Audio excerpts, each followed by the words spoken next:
going to take your AR-15, your AK-47. We're not going to allow it to be used against our fellow Americans anymore. Hell yes, hell yes, hell yes. We're going to take your AR-15. Hell yes, your AK-47. Hell yes, we're going to take your AR-15. Oh, hell no. Hell yes, we're not going to allow it to be used against our fellow Americans anymore.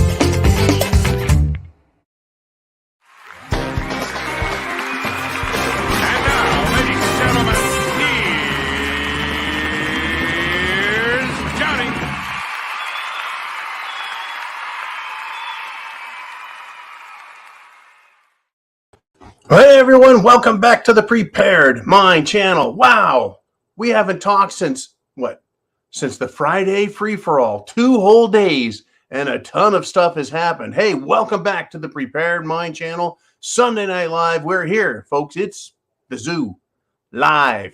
It's subscribestar.com. It's the preparedmind.club, and it's YouTube all in one place. And everything gets auto-saved, insta-loaded over to BitChute, where things can't be removed. They're stored for posterity's sake. I was chit-chatting with someone earlier about the moon landings of the 1960s, the Apollo program, and I was like, I'll tell you what, I'll go get you a couple of those videos, and you just start asking questions about what really happened and science. And I go to all the old locations, and video's been removed. Video's been removed. Video's been removed. Video's been removed. Little head scratching going on. And I go to BitChute, and lo and behold, there they are. Reality, folks. Remember, if it's really science, you can discuss both sides. And you can come to your own conclusion based on the science, where they use real math. You see, it's when they go, no, science is what we say it is. You can't even question it. You just have to believe us. I mean, when they said, we went to the moon because of science, everyone was like, yeah, see, they said science, and NASA's all about the science. And then they said, believe us about cerveza bug because of science, and take the Jim Jones juice because of science. And then some people are like, you guys are pushing your luck here. What's more believable, right? That the government lies and has lied about cerveza bug and the Jim Jones juice? Or that people are just mysteriously dying for no reason, and it's called sudden adult death syndrome, and not anybody really ever died from cerveza bug, not in the numbers that they wanted us to believe, right? Or do we trust Dr. Fauci? Right? We trust Dr. Fauci, who can take science and make it say whatever he wants because, it evolves. With COVID, I mean, the things that we thought we knew in the beginning turned out as the months went by to not be the case, which really forced us to adapt and to change some of our policies and recommendations. That was interpreted by many as flip-flopping or not really knowing what's going on, when it really was the evolution of the science. Fuck you, Dr. Fauci. I agree. Fuck you, Dr. Fauci. Science doesn't evolve. Scientific law is universal. Air bubble in water rises because of buoyancy, right? Helicopters can float because they push air down greater than the power of gravity. And, but they run out of fuel and then they'll fall. Science, it's duplicable. It doesn't evolve. Folks, theories evolve. Science is uniform, right? Natural law or science is uniform. It doesn't apply Wednesday, but Thursday, not so much, right? Anyways, it was quite interesting. Speaking of science, I was having another discussion earlier in the day, rather philosophical in nature. It had to do with history repeating itself. And I was told, well, history doesn't really repeat itself. It gets close. And I said, I agree. I said, there is one consistent, though, and that is the human nature of those who seek massive power and then are corrupted by it. That is universal, and it is static. It does not change, right? That is why we continue to have complete, shall we say, run or complete demand by megalomaniacs in power. They just always run for the end zone. They want that touchdown. They want total, absolute power, right? Make no bones about it. That's what they're there for. That is universal. So whether they have to use torches and pitchforks or muskets or M1 Garands or AR-15s or M16s, right? Whatever it is, or hypersonic missiles, the characterization of the megalomaniac's mind is always the same. The only change, right, is the technology that's used. And so history does repeat itself. It's just the assholes in charge have different tools, bigger, better tools for communication, travel, and destruction. Now, here at home, in the now, this weekend, and I expect you guys are going to want to talk about it, we had some numbskull, N-U-M-B, numbskull, decided to shoot up a gay bar in Colorado Springs, Colorado. And so I have some questions. I think you might as well. And in fact, it is Sunday Night Live. So if you've got a question, you hit that button right up there. It's a super chat button. You make a donation, that moves you up on the question list. And your donation goes into the Get the Fuck Back and Stay Back Fund. It's the stay back part is where we're at now. I was at the RMZ out in the jungle. My big worry was, will the rooster keep me up at night? And will the gecko lizards start talking during the day? I was like, no, I got to get back in the fight. And so I did. I said, I got to get back. And I did. Now I got to stay back. It's the bunker. I hope you've got your bunker, your safe place, your safe location, whatever it takes. I hope you're prepared. And if you've got a question, a thought, an idea, a statement, an observation, a joke, whatever you've got, hit that super chat button. That keeps us on the air. It pays for everything. So I got to get that out of the way at the beginning, and we're at 250 people live right now. Live, folks. That's what the President of the United States used to get. I don't even know what the dumbass gets anymore because I don't want to give him one ticker on the tick when he comes on YouTube. But normally he was getting 200, 300, 400 total. And we beat him consistently. So your part, your role in all of this, the thing that I really look to you for is to share the internet address right up there, the internet address. Sharing that with friends, family, coworkers, loved ones, enemies. I don't give a shit. They need to know that shit has hit the fan. It's not going to get better. The people in charge are morons. They are megalomaniacs. Power corrupts, and absolute power corrupts absolutely. And history is consistent to human behavior and thought. And that's why we're going to see shit hits the fan again and again and again in the future, as much as we've seen it in the past. The best we can do as humans who aren't megalomaniac idiots is put up protection, like the United States Constitution. It is a restrictive document, not to restrict us, but to restrict government. It is a collection of rules, not for you and I, the people, but for the government to obey and follow. This idea that government can tell us what to do is bullshit. A free person in a free republic should only be restrained by their morality. And when they violate nature's law, then they're held as criminals.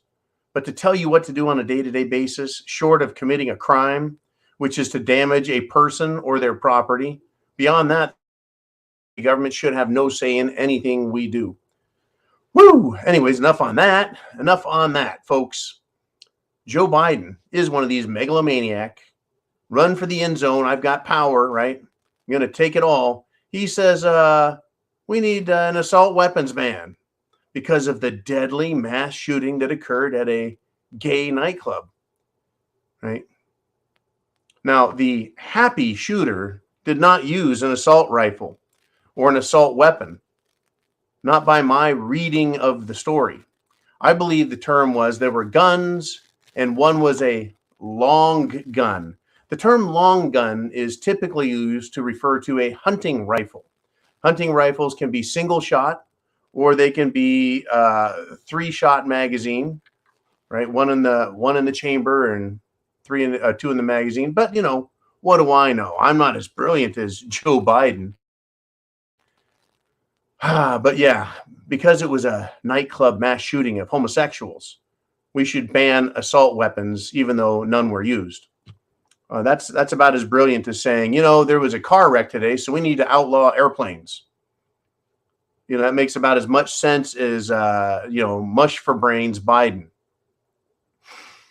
The shooter, by the way, his name was Anderson Lee Aldrich. That's right. Just like Lee Harvey Oswald, he's got 3 names. 22-year-old male. Big question, right? What is the motive behind this? Well, the mainstream media is trying to say, well, his grandfather was a Republican, so that means he must be a Make America Great ultra MAGA guy. And it's like, really, that's a fucking stretch. How about we hypothesize that Anderson Lee Aldrich is a 22-year-old homosexual who is very upset at his most recent relationship, and he decided to take it out on everybody that he could. Now, last year, folks, it was reported he was arrested for making a bomb threat and kidnapping someone. Yet he was let out. He's not serving time in jail.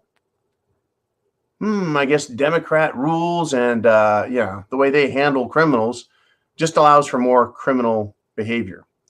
Police said they did not shoot Aldrich, right? Even though he was taken to a local hospital with injuries. They aren't telling us a whole lot about his injuries, who he is. In fact, it appears that before his name was released, that's right, the internet police went online and tried removing all social media references, accounts, and everything else. You know, because we can't have the public knowing anything about this. Yeah, he won't get a fair trial, right? That's how that goes. You won't get a fair trial if everyone knows what we need to know are the facts of the case. That's his name. He showed up at the bar. He shot up a bunch of people. He killed 5 or 6 homosexuals and injured many more homosexuals. I guess he had something out for homosexuals. It's just a bit interesting. And there was some more on this as well. There's a little bit more to it. This supposed ultra MAGA 22-year-old that they're not even really calling that anymore because it came out that someone found an Instagram account of his where he calls himself the liberal crypto kid. Wow, that's pretty cool. Here it is, heavy breaking news. 5 fast facts you need to know from heavy breaking news. Oh, I need to get my news thing, my news bumper. And this is courtesy of Mr. T, who provides us all this great, extra, super duper high quality production level good stuff.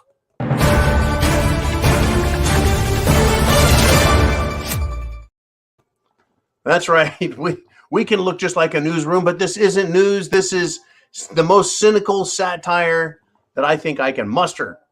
So yeah, 22-year-old, he did a mass shooting at Club Q. I mean, they can't just have the name of the bar, you know. I mean, I think it's funny. They should just all call themselves the Blue Oyster, you know, just for fun. But yeah, Club Q. What was the other one? The LGB club. It's funny how so many of these clubs get shot up by these left-wing lunatics, right? Every one of these shooters that is shot up a gay bar has themselves been a shunned gay person. And so that's why as soon as a gay bar gets shot up, I go, okay, well, let's think about it, right? What are the odds, right? Normally, you go, I guess these psychos go after people that piss them off. The mainstream media, by the way, has basically stopped reporting on this now. They basically stopped. The internet alternative right-wing satire and news people are all over this because it continues to make our point. And that is that left-wing lunatics are nuts and that left-wing political figures are nuts. Now, Club Q, folks, by the way, I don't want to let this slip by, had a Saturday night in all ages drag show brunch was scheduled Sunday morning, right? For, get this, the Transgender Day of Remembrance. What the fuck are we remembering? They're still there. They're still gay. But an all ages musical drag brunch. What does all ages mean? That's right. They want kids there, folks. They want to hypersexualize kids with a variety of gender identities and performance styles. Well, again, what is the remembrance about? Seriously, right? Now, Joe Biden, get this, folks, says we need gun control and claimed that the LGBTQ community has been, quote, subjected to horrific hate violence in recent years. Well, as much as that may be true, it is only because people within the LGBT community have been the ones acting out against themselves. Funny, dogs fight dogs, cats fight cats, idiots fight idiots, and apparently homosexuals are the ones who attack homosexuals in homosexual bars. Now, the Orlando gay nightclub massacre is another attack of gay on gay, right? That was by Omar Mateen. Right? You know, Biden says, quote, we saw it 6 years ago in Orlando when our nation suffered the deadliest attack affecting LGBTQ community in American history by an LGBTQ member. He says, we need to enact an assault weapons ban to get weapons of war off America's streets. No. I thought we want to get weapons of war out of gay bars. You know what they need? They need more signs, bigger signs that say no guns allowed in gay bars. Every gay bar, the entire building should be painted with no guns, like a gun with a red line through it. No guns allowed here, and that'll stop them. That will stop them. Yep. Final word from the President of the United States, Joe Biden. He released a written press release for immediate release from the White House. It's a statement by President Biden on the deadly shooting in Colorado Springs. Last sentence. I haven't read it until now, folks. Today, Jill and I are praying for the families of the 5 people killed in Colorado Springs last night, and for those injured in this senseless attack. Well, let me ask you a question. Was it a senseless attack? Well, no. To me, it is not a senseless attack. It makes sense. I don't want to say it's sensible unless you say, well, people in the LGBT crowd are sensible. Are they sensible people? Well, if you ask them if they're sensible, then the answer would be, of course we're sensible people, right? Why wouldn't they be sensible? Just because they're gay doesn't mean they've lost their senses. Look out, folks. Are they sensible? Then why are they killing themselves? Why are they mutilating their own bodies? Why are they killing each other?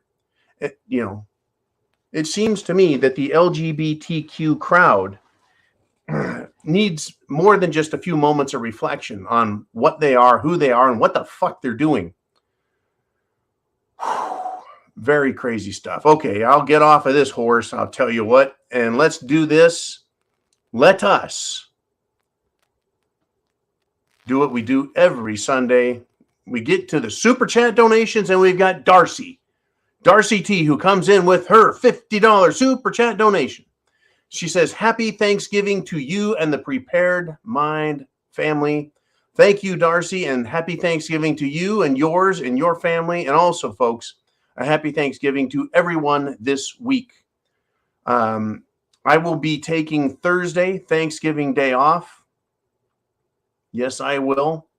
I'm going to spend it with, I'll just say it this way, an adopted family, even though it's not an actual adoption. This year, as we get closer and closer to economic depression, World War III, global tyrannical control and takeover of our free republics and other, shall I say, democratically controlled nations. These people are pushing for ultimate and total, absolute total control of our nation. They're coming for us, folks. And I want to spend the day, and I think we all should. Right? I'll probably put out a few memes, a few posts. I may even have some things to say.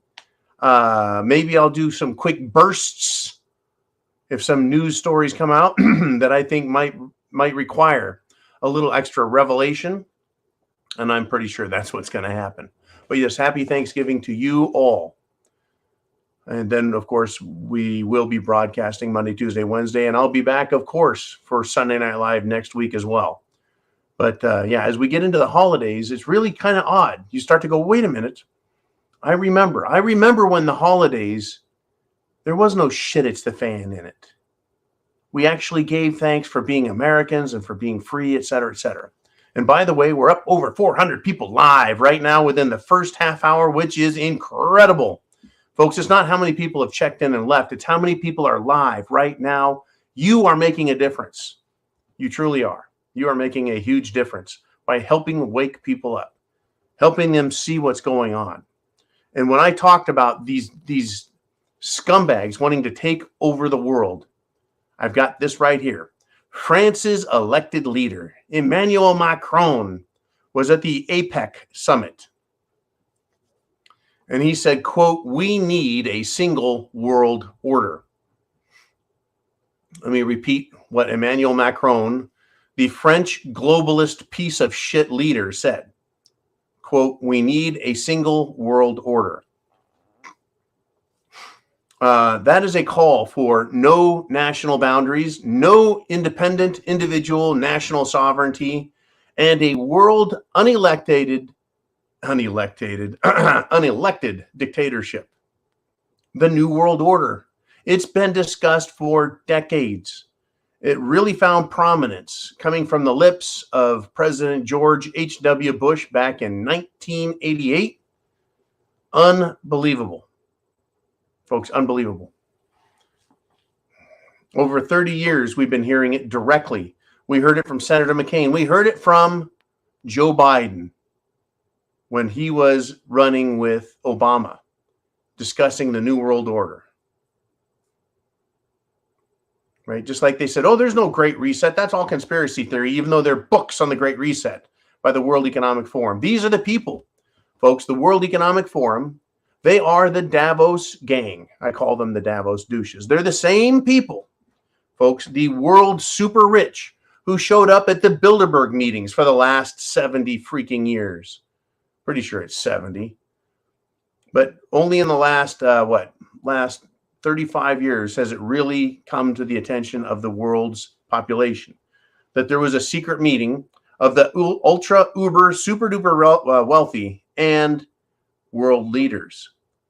And it's scary when you get someone like Emmanuel Macron and Joe Biden. They go to these meetings with these super rich where they get to tell the leaders what they want, what they have in mind, right? Never mind the millions and millions of us, folks, between Europe and the United States of America and Canada, right? That's over. There's well over 1 billion people there. But a relative handful of billionaires, and let me just say the interest represented by these people is in the trillionaire range. Don't kid yourself, folks. There are trillionaires, and they're out there. It's only 1,000 billion, after all, to make a trillion. Numbers so big that you couldn't swallow them. Anyways, they listen to them, not to us. We pay all the taxes. We do all the work. We need a single world order. That is a call, folks, for the death of national sovereignty. They're not going away. They're not going away. So anyways, it is time for your Super Chat donations. We're at 450 people live. You've been sending out this right up there, YouTube internet address. And it's time to get it on. Let's do this. Jolene, who do we want to put up next? We've got the Piping Shrike with a $10 Australian Super Chat donation. Super Chat. I'll make you famous, Piping Shrike, and here it is. Gonzalo says there were 2 missiles that landed in Polski. That would be Poland to you and me. And they may have been aiming at a fertilizer plant, going for World War III proper. Thankfully, they missed. Now, this is interesting. What is a fertilizer plant? Well, 10 years ago, we would have said, oh, you hit a fertilizer plant. Who gives a shit? 5 years ago, you'd say, hey, we've had fertilizer plants blowing up in Texas and on the East Coast and around the world. That huge fertilizer depot over, what is it, Lebanon, blew up. You know, and then today, right, we've got Russia, which is massively engaged in providing the world with fertilizer. And we need to start a pissing match with them? Oh, yeah, they did. And so Russia says, well, fuck you then, no fertilizer. And the World Economic Forum and global leaders like Joe Biden and Emmanuel Macron and the jackass prime minister in England, they're like, yeah, fine, whatever. We don't need your fucking fertilizer because we want to starve our populations anyways. Same with the leadership in the Netherlands. Hopefully Remy Marish is in the conversation. Let us know what the hell's going on in the Netherlands. Yeah, well, you know, we want to eat food. Oh, this was rich. Absolutely, unbelievably rich. They're screwing up the fertilizer. They've been blowing up plants for years now. And then we had, right, this war, and Russia's like, that's it, no more fertilizer. So the yield, the amount of food that's created goes down. At the same time, we're promised less food. The World Economic Forum says you get to eat bugs. And really creative people are like, we're going to make fake meat out of soy meal, which has dangerous levels of estrogen. And we're going to combine it with yeast vomit, or is it yeast poop, or is it both? That mimics cow blood, so it gives it some flavor. Anyways, that's what they're promising us to eat. Not to mention, folks, they're even suggesting in the left-wing world that we start eating humans. That's right, cannibalism, folks. The other white meat. They're suggesting that cannibalism could help feed the world and help lower the population all at the same time. Boy, that's just fucking brilliant. I tell you what, why don't we all have our legs surgically removed? And then we eat them. They can probably live on my legs for a good 6 months. They're huge. Probably 100 pounds of meat in between my 2 legs. Not in between them, but between the 2 of them. Don't want to scare the ladies too much. Anyways, my legs. And then, well, shit. Then I don't need to walk. I don't have to buy shoes. So slave labor in Asia doesn't have to make my shoes for me because I don't have any legs anymore. Yeah, I tell you, these people are really fucked up, folks. But here's the deal. They do that for us. You can have, fake meat, bugs, or even humans. But at the G20 summit, folks, they're dining on Wagyu beef. In other words, the world's most expensive beef. I don't know if you've heard of Kobe beef or Wagyu beef, but it's this meat that essentially the cow is raised to be very tender, very juicy. They massage them. They treat them very well. The finest beef in the world is being eaten by the globalists who want no national sovereignty. They want a single unified world government to tell everyone what to do. And we get to eat bugs or each other, and they get to eat beef, the best beef. These people, folks, are beyond hypocrites. Beyond hypocrites. Okay, Jolene, let's do this as we rocket up to 500 people live, and we're getting there really quick. What do we have for a super chat question? And it is Chester Wolf the Griffin with a $5 super chat donation. He says, one thing that doesn't make sense about the moon landing, who filmed it? The landing and takeoff, just curious, looks fake. Well, yeah. It's interesting how the camera was placed on the leg of the rocket so it could film Armstrong coming down. There's a lot of fake stuff. And then the camera that was filming the lunar lander as it shot up and went back up to dock with Michael Collins in the lunar orbiter.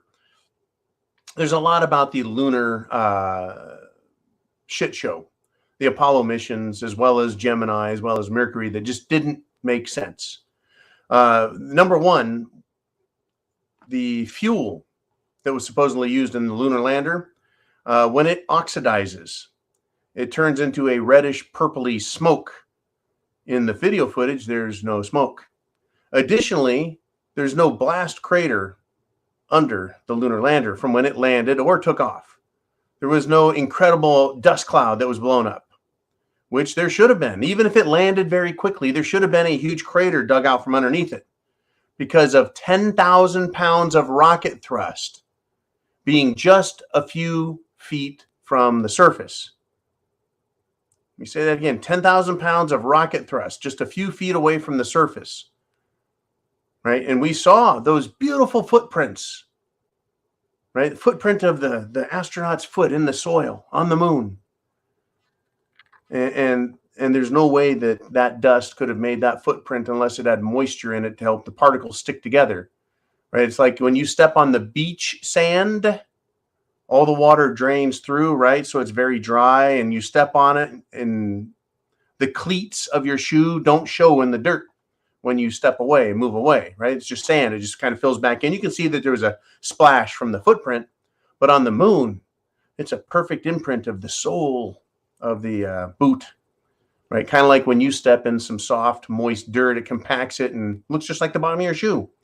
Anyways, yeah, there would have been, with all that fine, silty dirt, it would have been blown everywhere. And there are dozens and dozens and dozens of examples, folks, of why the lunar landing was a farce. Now, whether or not our astronauts went there is a question, but the information you and I, the whole world was provided, that was information, folks, that is false, right? Every single picture is perfectly framed with the subject in the frame and the thing that's being taken a picture, the flag or the earth or whatever they have, right? They had the lunar lander and the astronaut with the flag, and everything was always perfectly centered as if it was staged. Yet the person taking the picture had the camera mounted on their chest. It was mounted on their chest like this, so that they could only aim it by turning their body.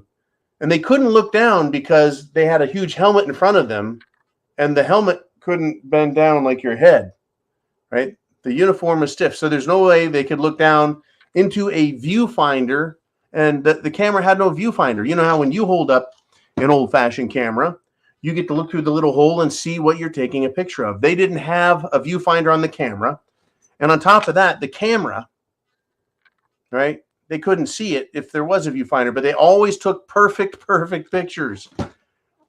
And the shadows and the light and the temperatures and the size of the PLIS, that is their personal life support system, their backpacks with cooling and oxygen, they're a little too big to fit in the door. So how the hell did they get out of the lunar lander if between the astronaut and the Bliss, there wouldn't have been enough room to get out. Things like that just tickle the mind. All right, let's move on. I know this isn't necessarily the Apollo hoax chat room, but let's move on if we shall. Jolene, who do we have next? We've got Chin Music with a $19.99 super chat donation. And he says, Tuesday's rant was one for the ages. So now that 45 has announced Garlic Boy, that would be Attorney General Merrick Garland, a.k.a. Merrick the Garlic. This guy stinks to high heaven. He says, now that 45, that would be Joe Biden, has announced Garlic Boy has asked for a special counsel. How far do you think they will push to see that Trump cannot run in 2024? Now, as far as rants go, folks, I've been on a rant and a terror the last week, but I really recommend checking those videos out. We really uncovered a lot of shit and had a lot of fun doing it.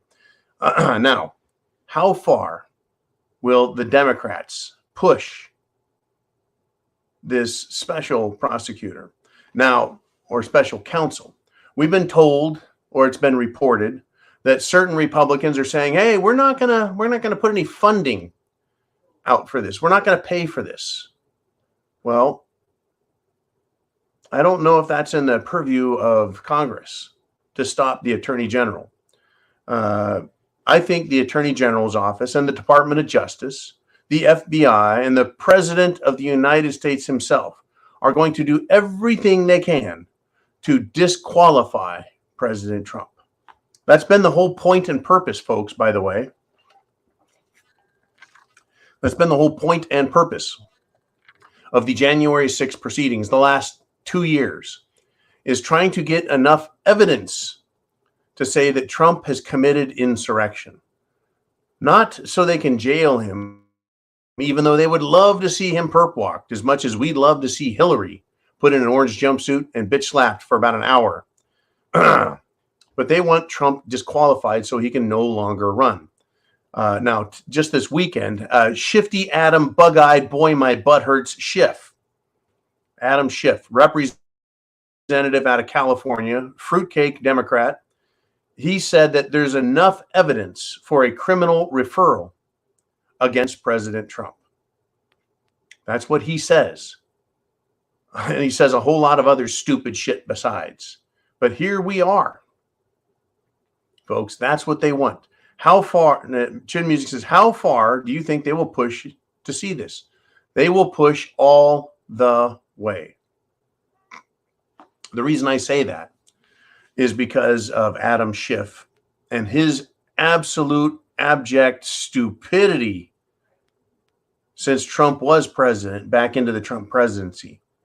The fact that they impeached Trump twice on bullshit.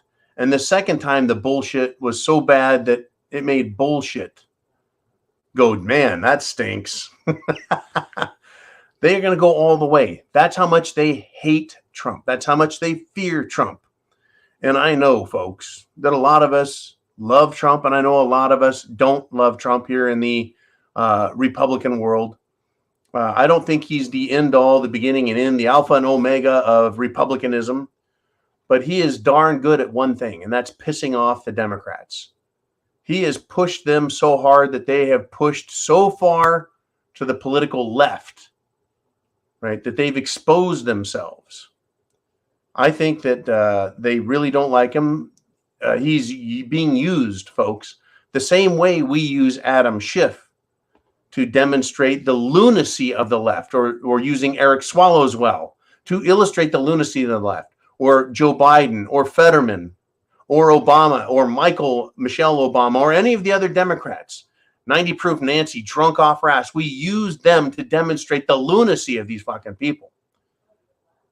Well, they use Trump, right, to wind themselves up, right, and to push for their left-wing lunacy. But he really did. I think he interrupted their show, their shit show.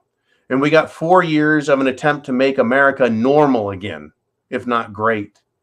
And the consequences of that was the Democrats were like, hey, we got a fucking timeline here, and you just interrupted it by 4 years. You interrupted us by 4 years. And so since, wow, Biden's gotten in there. Have they or have they not gone full speed ahead and then some? They went to light speed. They went to ludicrous speed. They went to plaid, right? They pow. You know, little Spaceballs reference there for you. They've gone absolutely apeshit with their sexualization of children, their push for minor attracted person status. This idea that cutting kids' genitals off and sterilizing them is a great fucking thing. The idea that white people are racists and it doesn't matter, you know, what the culture was 500 years ago. The fact that slavery existed means that white people are evil and that it's always been that way. And so it's just this, all this shit is ridiculous. Pushing for this gender bender bullshit in the military. Unbelievable. And I did have the pleasure of one conversation that that showed me that I was not wrong.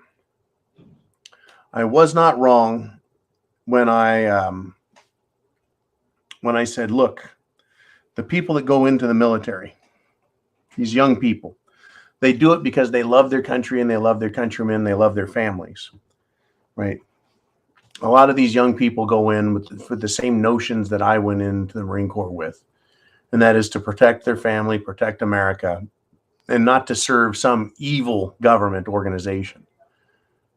Right. Now, there are a lot of fruitcakes in there, no doubt. They're the ones who are like, you know, I don't know if I'm a boy or a girl, but I really want to be a killer. I mean, come on. Crazy shit. But yeah, it was heartening to hear a young person say, I can't stand Biden, but I'm going to join the military because I want to serve my fellow man and protect them.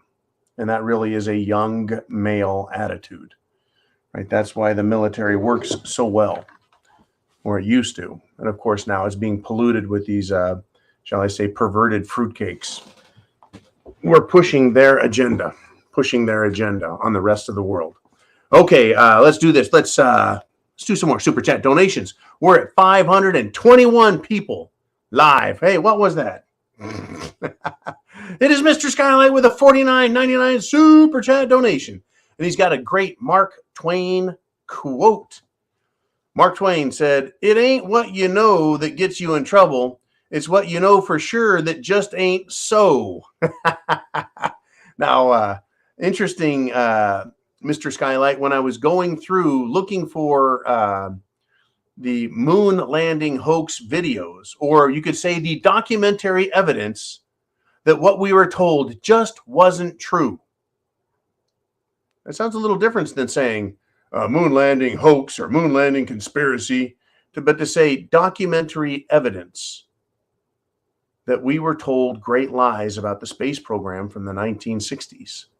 Anyways, I ran into several emails that Mr. Skylight and I shared, and it is quite an interesting quote. Now, Mark Twain, folks, apart from being a member of an old fraternity, is also an individual who, you could say, bathed himself in satire and cynicism. He says, "It ain't what you know that gets you into trouble. It's what you know for sure that just ain't so." When I was talking about the moon landing documentary evidence, the person I was talking to was like, no, but science says. I said, "Oh, science, like COVID science?" And they're like, right? And I said, "Oh, science, like the Jim Jones juice?" And they're like, you know, don't tell me science changes. I was like, "Science changes, huh?" And he's like, no, I just misspoke. I'm like, "Okay, then explain yourself some more." Science. "Oh, no, theory changes." You know, kind of like Dr. Fauci was like, "Oh, you know, our notion of science, it evolved as we learn more of this." No, the science is always the same. It is our understanding of facts that can be skewed. But when you take someone like Fauci, who claims to be an expert, who then tells the whole world, right, you need to stay at home and kids this and put on masks that, and you'll never hug, shake hands, or kiss your spouse again. I mean, these people are sick. That's not science, folks. That's a political agenda. And the space program, folks, by the way, as much as we hoped it was about science, it was actually about politics. The space program was about politics. As much as the Civil War was not about slavery, but about economic raw materials. Cotton. It ain't what you know that gets you into trouble. It's what you know for sure that just ain't so. I really like that. Thank you, Mr. Skylight. Yeah, some people, we get a hold of some information and we want to believe it so badly. But when we learn that it just ain't so, it is all the more shocking. All the more shocking at that point. It's a weird, weird world. All righty, let's move on if we shall. Thank you, Mr. Skylight, for that great super chat donation. We're at 540 people live, and now it is Kelly. Yep, it's me, a.k.a. Water Trucks, with a $10 super chat donation. He says, hey, John and everybody, you are a retired Marine. What do you think of that retired military guy, Derek Johnson, stating that the whole current administration is bogus and that Trump's still commander-in-chief? Number one, I'm not a retired Marine.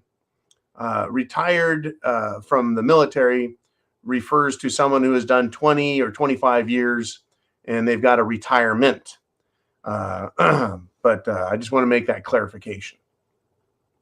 I was I didn't do 20 or 25 years, folks. No chance. Anyways, be that as it may, Derek Johnson stating that the current administration is bogus is something that I would say is absolutely true. Your second part of your statement that Trump's still commander-in-chief.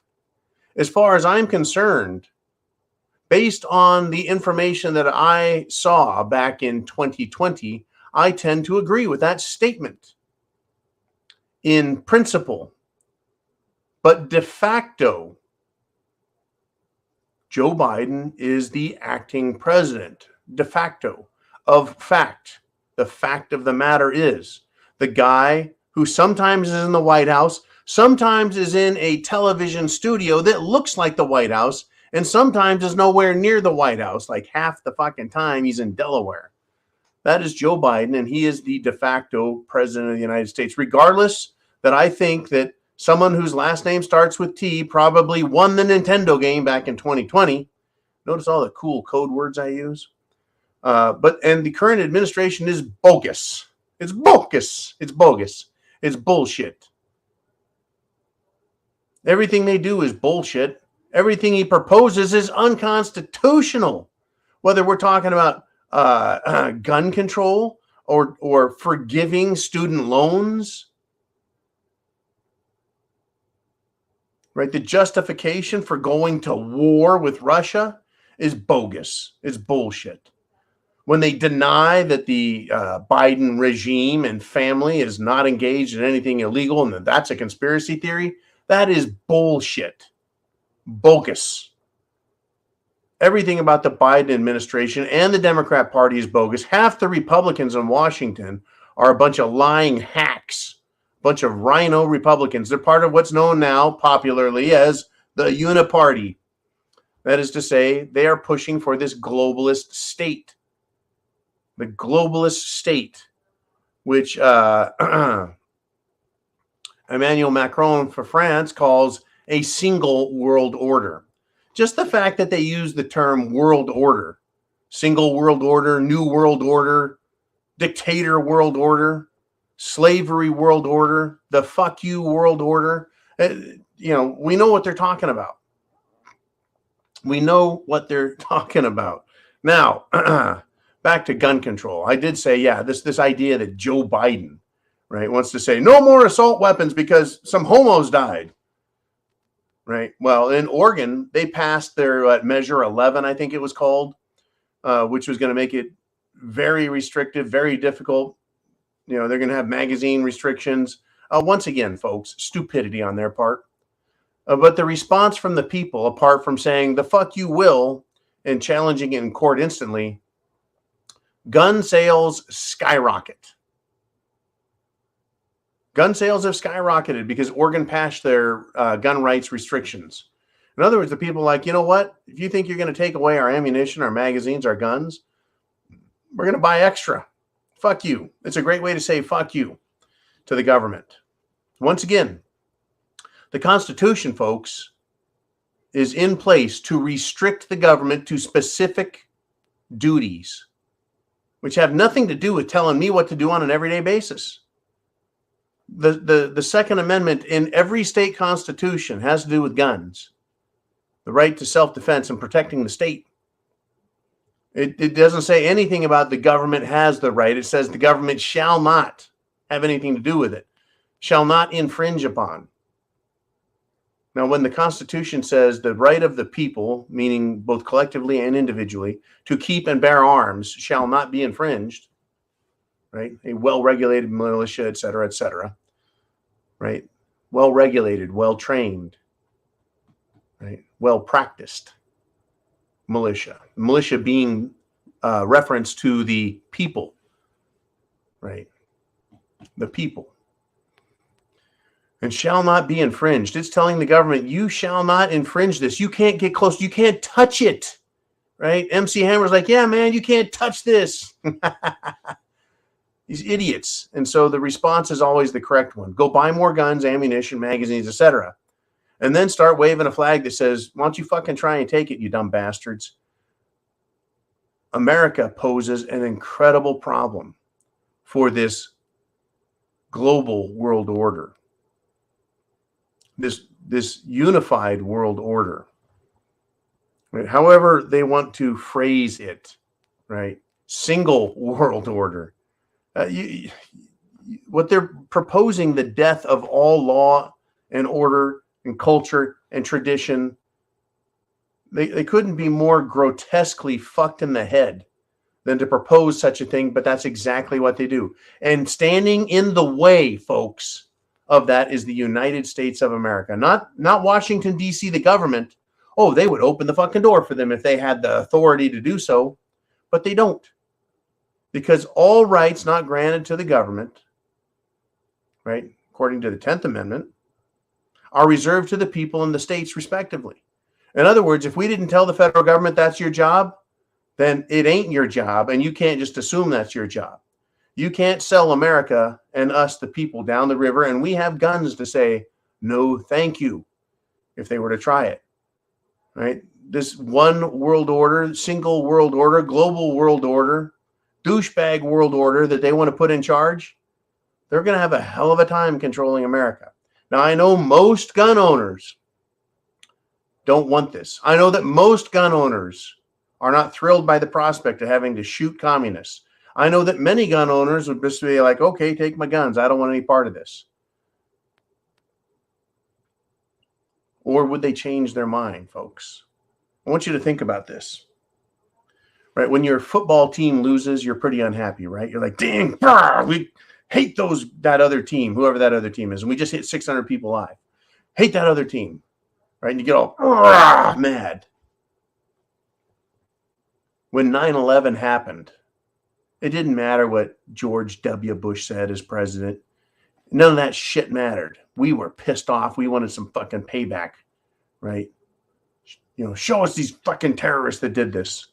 And then like, oh, here's some documentary proof and evidence of who is really responsible for all this shit, right? And people are like, if we could just get these people and just take care of them, right? In other words, if someone started attacking the United States of America, say they hit the East Coast or the West Coast, the response from everyone else would be, the fuck you will. And I think that fewer people would be prone to just handing their guns over. Instead, they would say, no, I think I'll keep mine and use it on the enemy. Now, this thing with the United States government or a state government or a local government saying, we're here for your guns, it makes it harder because, right, these are your own countrymen demanding your guns from you. Well, the question I have to ask you is, if that's your own countrymen demanding your guns, whether they're city police, county sheriff, state police, National Guard, who the hell are they? Who the hell are they? Right? If they're willing to do that to you, to violate your rights and violate their oath, they are not to be obeyed. They just demonstrated that they're not just your enemy, they're more than an enemy. They're an enemy to you, your friends, your family, your coworkers, the state, Any government official that willfully and knowingly violates the Constitution, especially the Second Amendment, especially the First Amendment, especially the Fourth Amendment, all the amendments, they're showing you that every time they're willing to disregard the Constitution, they're willing to disregard your life. In other words, they're shitting all over you. So why should you respect them at all? And that's how I feel, and I know that's how a great many of you feel when you see the government violating the rights of other people. And when you see legislators passing laws or introducing bills, legislation to take away your rights, as if, just another day at work, I'm here to take your rights. And they see nothing wrong with what they're doing. They're committing an act of treason in my book. All right, let's do this. Let us move on if we shall. I've got Alex Jones, the Alex Jones, with a Canadian $5 super chat donation. He says, John, keep up the good work, and I will, Alex. Now, Alex Jones, folks, the notorious, famous, right, sensationalist, awesome researcher, promoter of what the hell is going on, right? Alex Jones, InfoWars, right? He's really suffered at the hands of these people, folks. Really suffered at the hands of these radicals in government. But how many people has he woken up? Just a question. How many people has Alex Jones woken up? Got them to pay attention. Whether they liked him personally or not, or whether they liked the information or not, he got people's attention. 1 second. He got people's attention. He made them pay attention. And I think the world, the free world, owes Alex Jones of InfoWars, as crazy and lunatic as he may sound, owe him a debt of gratitude. I'll admit that. The guy's kind of a wacko because he sounds like a wacko. He acts like a wacko. But he's very energetic, and that's his personality type. So I understand that probably better than most. But the guy's done an enormous job, and a terrific job of showing the world who these people are behind the scenes and documenting it. Again, providing documentary evidence. One of the best things I think the Alex Jones person ever did was sneak into Bohemia Grove in Northern California and show the world the cremation of care sacrifice ceremony that they performed there. Now, there's quotes from Tricky Dick Nixon. He called them a bunch of faggots. He attended one of their meetings. They're a bunch of radical fruitcakes, folks, but they're everywhere. These groups that want to take over the world are everywhere. And the ones that they say want to take over the world are the ones that don't necessarily want to. The International Order of Oddfellows are not trying to take over the world. It is the people with money, real money, and the people with power, real power, who are the ones doing this. So the Bilderberg Group, yes. Right? The Bohemia Grove candidates are participants. Right? The Trilateral Commission, yes. Right? Council on Foreign Relations, they're involved in it, yes. Right? The Moose Lodge, no, not so much. Anyways, let's do this. Let us talk about another organization that is involved in violating, the sanctity of the business they're in, and they violated the trust that has been placed in them. The mainstream media. CBS News, folks, only 24 hours after saying, we're not going to use Twitter anymore, right? 48 hours afterwards, they started reusing Twitter. Now, they claim that there were security concerns because Elon Musk is going to let Trump back into Twitter, and we can't trust Twitter, so we're not going to use Twitter. What about TikTok? Right, there's been concern since TikTok came out that is being used by the Chinese to gather information on people. Incredible, huh? Absolutely incredible. TikTok.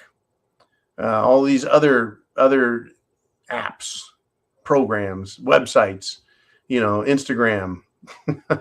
No problem there, right? But Twitter we can't trust because of Elon Musk. Anyways, my thought on the whole thing, CBS returning to use Twitter 48 hours, is that mainstream media is irrelevant. It's completely irrelevant, the mainstream media, right? If it's as if, CBS and NBC and CNN or ABC, do they really matter? Do they have an impact on social media? I mean, they have local broadcast channels, they have satellite and cable channels, and no one gives a shit about them there. So why would their presence on Twitter fucking matter a bit, whether it's local or national? So pausing all of their Twitter accounts, network and corporate owned affiliates, it didn't really matter. And no one really ever gives a shit about them anyways. My thing is what pisses me off is they show violence on ABC, NBC, CBS, and CNN on YouTube. And they glamorize the fuck out of it. And they talk all kinds of shit and they hype it up. And they get full funding. They get commercial activity there to generate income for them, like you wouldn't believe. But, they won't allow us to talk about anything, right? Unbelievable. What they can talk about and we can't. Anyways, Alex Jones, back to Alex Jones, responded with regard to Twitter. Alex Jones is not allowed back on Twitter, even though President Trump is. Anyways, I want to thank Alex Jones again for that great super chat donation. Alex Jones responded, and he was denied. Right. And he had this to say, right? This is what Alex Jones said about Elon Musk and Twitter. And it's interesting because it's when, to hear him say the words is different than to actually read the words that Alex Jones said and test them against what we know and what we believe and what we've seen and witnessed over the last couple of years. He says, Elon Musk has the European Union threatening him not to bring back Alex Jones and Donald Trump. He has the Department of Homeland Security behind the scenes with a bunch of moles inside his organization. There's a question right now on whether Twitter will even be able to continue on to the future because of all of the sabotage. So as I said in the last month with this buildup, I want to see Twitter freed overall first and to see if Musk can even control or get control of it before we talk about Donald Trump or Alex Jones being brought back. But at the end of the day, that doesn't matter. I've built Infowars.com. I've built our syndicated radio show and TV show that reaches tens of millions today. You've built it with your own word of mouth, and we're not going to sit there and hope that Elon Musk can free Twitter. That's interesting that he said that, right? Free speech for everyone, but he did something, Alex Jones did, right, to make sure he didn't need these other people. And we're doing the same thing. All of us should be doing the same thing, building networks for communication purposes. We have subscribestar.com, and even that is not bulletproof. So we have the preparedmind.club, and we have our premium membership there that helps pay for all of this, right? We put the time and energy and money into it, and you guys do as well. The preparedmind.club. Right, it's kind of like Infowars.com. It is owned wholly by us. Right, we have our own networks. Right, Twitter, Facebook, YouTube, and others are just supplemental. They're just there to help keep the message spreading. Right, YouTube is great for reaching a larger audience, but we need people who not just hear the message, but they stay. So we always say, hit the thumbs up, hit the subscribe button, make sure you're subscribed, and always, always, always share the information. That is what we're trying to do, folks, is share the information. Like this. This is great information, worthy of being shared. Kamala Harris, also known as Camel Toes. She just, every time she talks, she just belches out incomprehensibly stupid comments. Word salad, if you will. I can come on here with you for hours and actually talk and make sense of every single topic that comes across the screen or through your questions down below with super chats. But she can't talk for 5 minutes without sounding like a complete moron. Anyway, Governor Abbott of Texas had another 50 illegal immigrants dropped off in front of her house this weekend. So that continues, and it needs to continue because it exposes them for what they're doing. In other words, the election's over, but we're not done.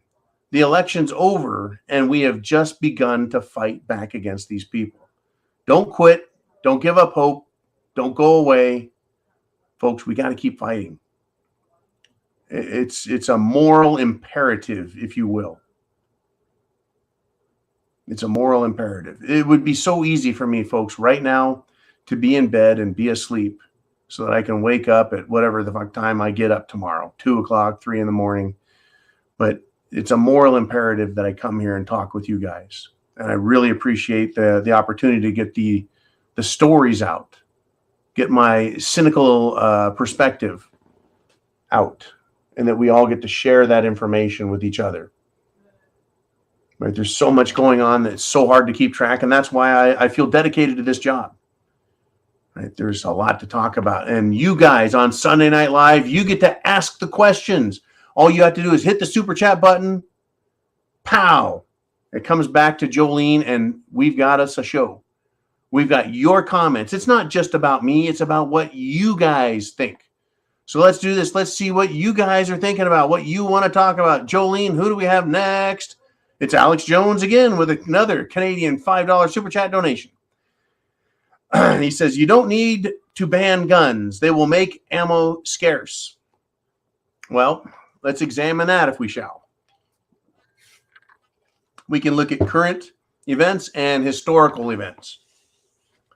One of the ways to make guns useless is to, get rid of the ammunition.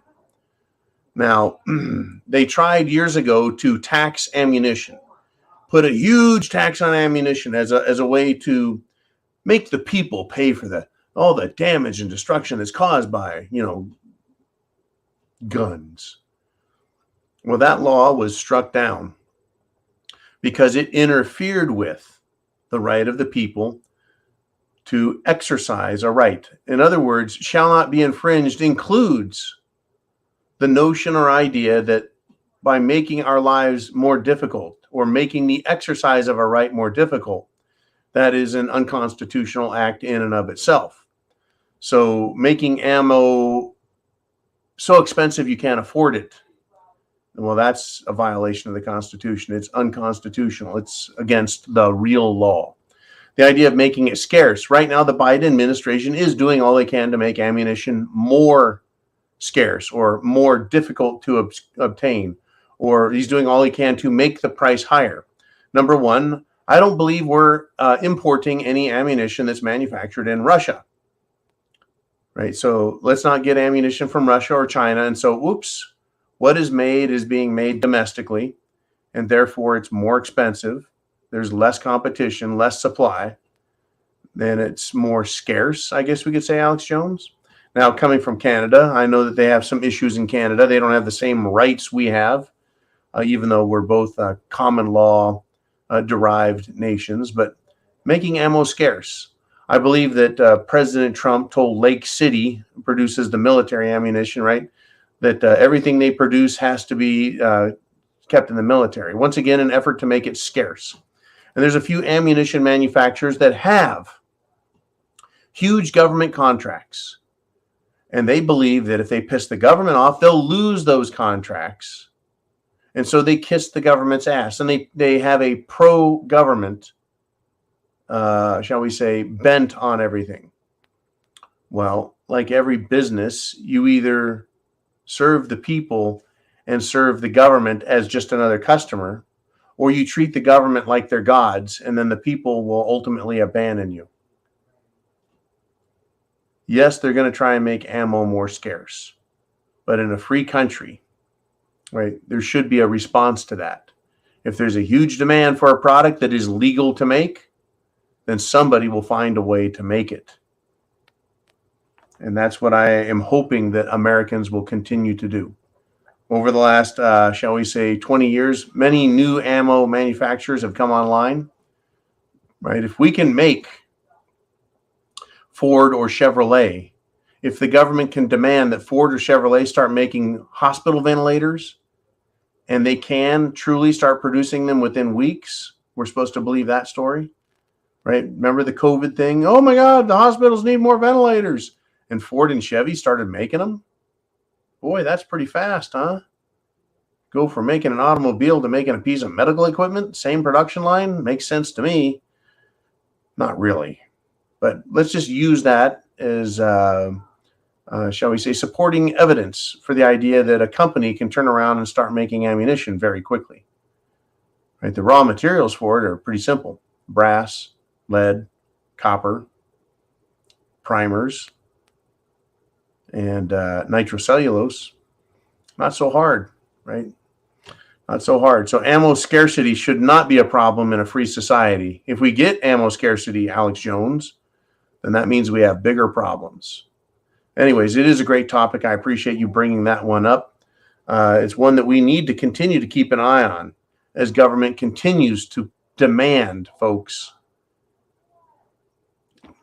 People demand, right? Crazy stuff. Now, speaking of demands, I just got completely sidetracked here over a demand. Get this, folks, in Canada. Alex Jones, you need to watch stuff on your side of the border too, man.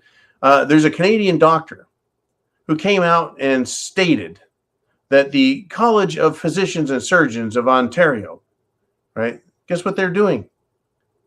They're saying that unvaccinated patients are mentally ill and should be put on psychiatric medication. You see, if you refuse to experiment on your body with something that could kill you or maim you or injure you or make your life difficult or lower your standard of health or lower your quality of life, if you refuse that, you should be put on psychiatric medication. You're mentally ill if you refuse to listen to what some doctors say.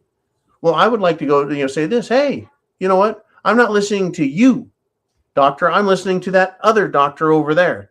There are hundreds and thousands of doctors, physicians, medical experts out there who are saying, don't do it. Don't take the Jim Jones juice. There are hundreds and thousands of doctors out there who say you should take horse paste as a preventative and as a treatment once you get cerveza bug, if you get cerveza bug. And folks, there was some big news came out over the weekend on this as well. It was unbelievable when I read it. Unfucking believable. We'll get back to Canada some more. Canada is really at the front on a lot of this. Let's see. Here we go. The FDA, the Food and Drug Administration. Get your thoughts in, folks. Super chat donation. Get your thoughts in on this. The Food and Drug Administration. Well, they did some moon walking, speaking of moon hoax, right? They moonwalked back. They backtracked, they backstacked, they walked it back in a trial. There's 3 doctors suing the FDA. And now the FDA is saying, hey, quote, not taking ivermectin for COVID-19 was merely a recommendation. We were recommending you don't take it. In other words, they didn't say that they forbid it or that they denied it or disallowed it. No. It was merely a recommendation that you don't. Fucking outrageous. Outrageous, folks. December 2021, the FDA warned Americans not to use horse paste because it was intended for animals.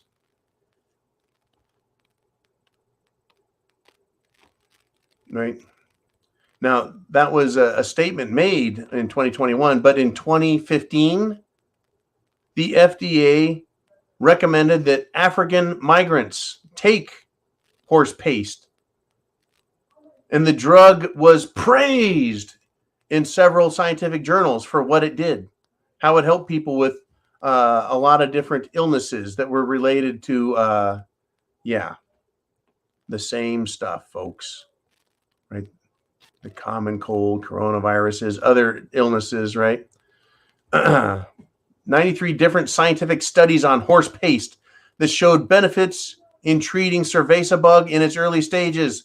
That is science, folks. But despite all this, the FDA said, no, no, no, no, no. And in fact, right, they tried scaring Americans by saying it was dangerous. My ridiculous ex, who is in the medical world, that's stupid, right? Don't take that stuff. It's poison. Oh, really? Really? It's poison, huh? Interesting. Interesting how poison saves people, but what they say isn't poison truly is poison, right? But they said, the FDA in court said, the cited statements were not directives, right? They did not say you may not do it or you must not do it. They did not say it's prohibited or it's unlawful. They also did not say that doctors may not prescribe horse paste. Oh, really? How about all the doctors who were fired? How about all the patients who were denied medication?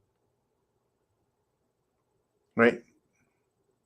The FDA has approved horse paste, ivermectin, for use in other vector-borne diseases, but not for cerveza bug, right? Unbelievable. You're not a horse. You're not a cow. Seriously, y'all, stop it. That was posted by the FDA. The Food and Drug Administration they typed out the word y'all. You're not a horse. You are not a cow. Seriously, y'all, stop it. And then another post was, hold your horses, y'all. Ivermectin may be trending, but it still isn't authorized or approved to treat COVID-19. That's what they typed. Seriously, FDA, y'all are a bunch of lying assholes. Literally, folks. Literally. So these three doctors, Dr. Paul Merrick, Dr. Mary Bowden, and Dr. Robert Apter, from Virginia, Texas, and Arizona, respectively, had this to say, right? Can you understand the toll that it takes that I have young patients in the 30s and 40s who I had to watch die while the hospital prevented me from giving them the treatment I thought was in their best interest? Well, that was Dr. Merrick, right? Folks, shit has hit the fan. It's going to keep hitting the fan. They're not going to give up. They're not going to go away. They're not going to quit. And here is my evidence. Once again, I like evidence, folks. A lot of the evidence I have comes from the government itself. It comes right from the mainstream media.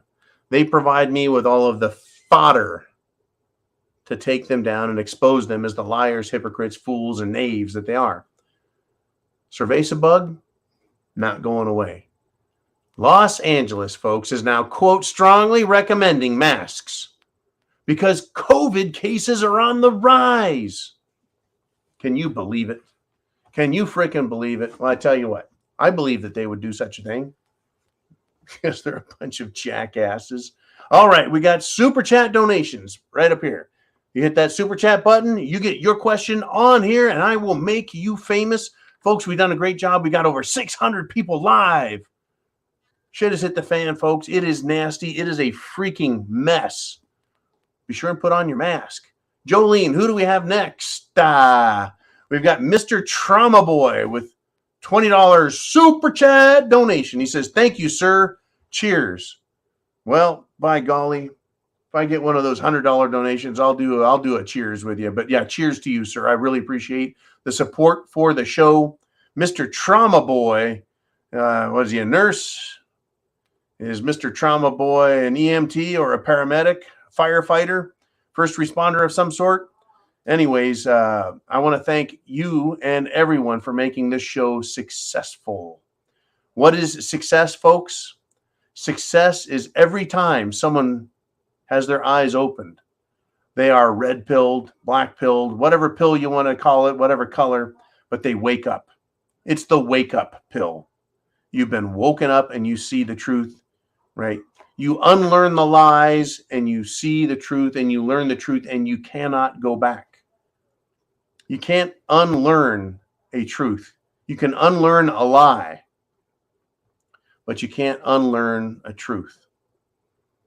And I see that Darcy T has sent me another email regarding some sensitive information about the moon. I'll have to get to that after the show. Can't wait to see what you sent. Thank you, Darcy. And we've got this, folks. Right? Let's see. Right. What is that about the truth? And it'll set you free. Well, Representative Republican, right? House of Representatives Republican Jim Jordan has announced, and he is the House Judiciary Chairman, that he will be investigating the politicized Department of Justice. Now, here we are, politicized department. I said and have said for months and even years that the government is now politicized, right? Their decisions that they make on the actions they take aren't based on the law, but on their political policy, their agenda, if you will.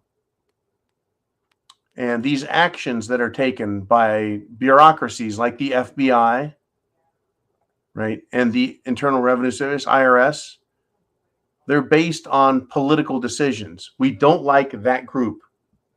Go stop them. We don't like that group. Go punish them. The Department of Justice has been politicized. Now, Jim Jordan said, quote, I don't know what, he says, quote, I don't know how it happened, but it has to change. Hey, Jim may not know how it happened, but I do, and it's very simple. The people in the bureaucracy have a political agenda that is being guided and driven by the people who are elected with political agendas, and that agenda is to destroy America. So rather than follow the law, they follow their agenda. And they use the law when it suits their purposes, and they ignore the law when it denies them their political opportunities. I really hope Jim Jordan does something real with the authority that is once again invested in him. Right?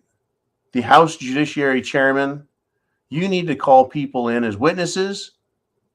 And when you have evidence of a crime, right, it needs to be investigated and it needs to be prosecuted. I know what happened. It's no mystery. You know what happened. It's no great mystery. There's a lot of change that needs to come, folks. And it ain't the Obama kind of change.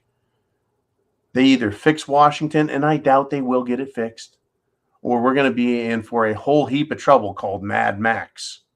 And that's, folks, one of the things we need to be prepared for. We are at the 90-minute mark, folks. Just about there. It's amazing how we can sit down and talk. 600 of us live all this time, right? By the time this video is done, and by the time everyone views it over tonight and tomorrow, it'll be thousands and thousands and thousands of people who have tuned in and read what you want to talk about. And that is why Sunday Night Live is so great. And your donations, your super chat questions, comments, statement, jokes, references, observations, historical thoughts, they matter. When I say I'll make you famous, well, it's only because it shows up on the show and I get to read your question. You get to make yourself famous. What point is it that you have thought about that you think the rest of the world just might want to consider, just might want to think about? And there are people who just say, hey, thanks, John. Appreciate all you do. And I want to thank you for those thoughts as well. It's not easy doing what I do. It's not easy for you to be who you are. It's not easy for any of us. But we need to do it, folks. We need to stand up. It's our turn. And again, I made the statement the other day that, hey, you know, how many people say, man, I wish I was alive in 1776. I wish I was alive for the Revolutionary War. I wish I was alive, right, so I could help everyone get all riled up in 1774 and 1775, right, as the King of England, that German piece of shit. That's right, folks. The King of England didn't speak a word of English. He was German back then. Anyways, you know, I wish I could have told him, given him a piece of my mind. Well, now's your chance to give him a piece of your mind. The same mentality, folks, that used to sit on the British throne is sitting on their fat asses in Washington, D.C., thinking they own you. Whether they're elected, appointed, bureaucrats, or politicians, they have the same attitude that politicians and bureaucrats had 250 years ago, 275 years ago, 300, 500, 800, 1,000 years ago. They think they're better than you and that they can tell you what to do. This is your chance to tell them, go fuck yourself. Or your chance to tell them, I have a thought. And we're going to get it out on the Prepared Mind Network, and we're going to get it out on the rsyndicate.com. So what is it you want to discuss? Jolene, who do we have up next? It is Luke Thompson with a $20 super chat donation. And he says, John, I am considering leaving all facets of social media except for local weather and traffic. Is this too extreme or is this back to normal? Well, Luke, I got an interesting response for you. Leaving all facets of social media except for local weather and traffic. Try it. Try it for a week. See how you like it. It may be refreshing. But when you drive by the gas station and your gas either goes up $1 or down $1, do you expect to get an answer from the weather station or the traffic channel? Right? When a massive bomb goes off in New York City or Dallas or San Francisco, you know, are you going to tune into the local weather station or the traffic station to get some response? And I'm not being an asshole, Luke. I'm just asking you a question, right? Because oftentimes I think about this, man, I would love to just not put up with this shit anymore, you know? How easy would it be? Well, would you continue to be a prepper if you stopped listening to everything? Right? Well, a bomb went off and you haven't been paying any attention, right? Were you prepared for it? Should you have seen it coming? Should you have been telling your family, look out, right? Is this what, I mean, I tell people all the time, hey man, pay attention to this, pay attention to that. Why don't you take a look at this, right? It's incredible how many people pay zero attention. And do they live a better life? I don't know, right? Some people say ignorance is bliss. Well, ignorance is bliss, but ignorance is also pretty fucking stupid, right? They're totally unaware. Totally. I mean, to be ignorant of what's going on means, well, don't be a prepper, right? If you're going to be ignorant of the news, then maybe you should be ignorant of prepping and ignorant of savings and ignorant of your health, right? So is ignorance truly bliss, right? To be ignorant of all things. But, you know, social media, what is it? You know, social media, you know, we say the names like Facebook and Twitter, YouTube and Google. We say those words with disdain and some disgust. You know, hey, there's fucking jerks over at Twitter and the jerk offs at YouTube, bunch of jackasses, right? You know, that's interestingly, that is the evolution, if you will, of communication that's occurred and the way we look at news. Right? It used to be that news came in the form of letters, literal letters. You'd get a letter from a family member, piece of mail, right? And you would share that news with people that you lived with, lived around, friends, people down at the pub. Newspapers would travel. By the time you got the newspaper, say from Philadelphia, if you were somewhere in Ohio, it'd be days old, right? News would come from travelers, right? They would share their news, what they believed or thought or heard or could document in some fashion. And then came telegraph and telephone. And then, you know, Morse code could share information over vast different distances, right? And then came radio. So the medium has evolved, become more technical. You know, from a single wire and a dot, right? All these, the Morse code dots and dashes, to a streaming voice, to a picture with a voice, television.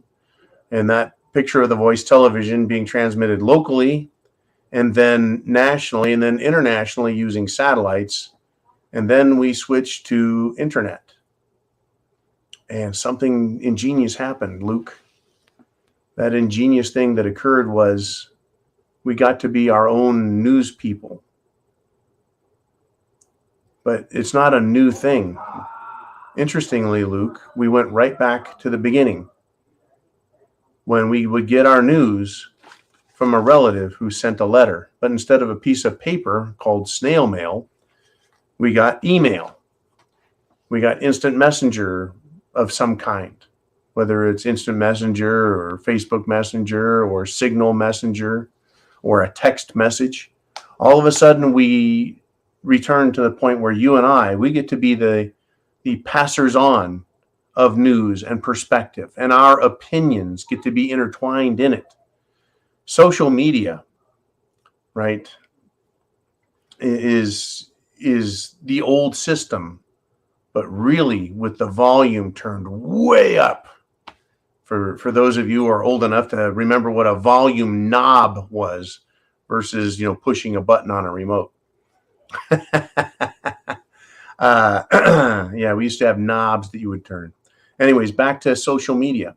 Once again, we are the news carriers, the news reporters, and the news sharers. But rather than me just going to the pub or going to the office and saying, hey, guess what I heard? I got a letter from my brother, right? Right. I'm not just telling people who are within earshot. I'm telling people who want to hear what I have to say. Same with you. You're in a position where you can share information with one person or 1,000 people, depending on the amount of energy and time you want to invest in building a social media network. So you said you're considering leaving all facets of social media, Luke, and I understand why. It's overwhelming. It's a pain in the ass. It's a lot of work. So we trusted radio and newspapers because, by golly, they brought us the news. And we didn't have to spend time listening to that drunk bastard down at the bar, at the pub. We didn't have to listen to that stupid idiot in the office give us his 2 fucking cents on something he heard, right? We could just read the newspaper for ourselves or listen to the radio in our spare time and get caught up. But that media out there, folks, that newspaper has betrayed us. That radio station betrayed us. The television, the satellite networks, the politicians have ultimately betrayed us. And so all of that work, Luke, is landed right back in our laps. And people have abandoned politics, abandoned satellite television, abandoned the radio, abandoned newspapers as a source of believable information. So those people that we once trusted that do all of the work for us shit on us and gave us all of that work back. And now we got to put up with all this work again, right? Which is why I come here. The Prepared Mind channel started it, folks, almost 10 years ago. We're coming up on our 10-year anniversary.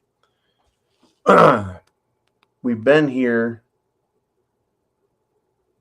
doing the work with you and for you and because of you.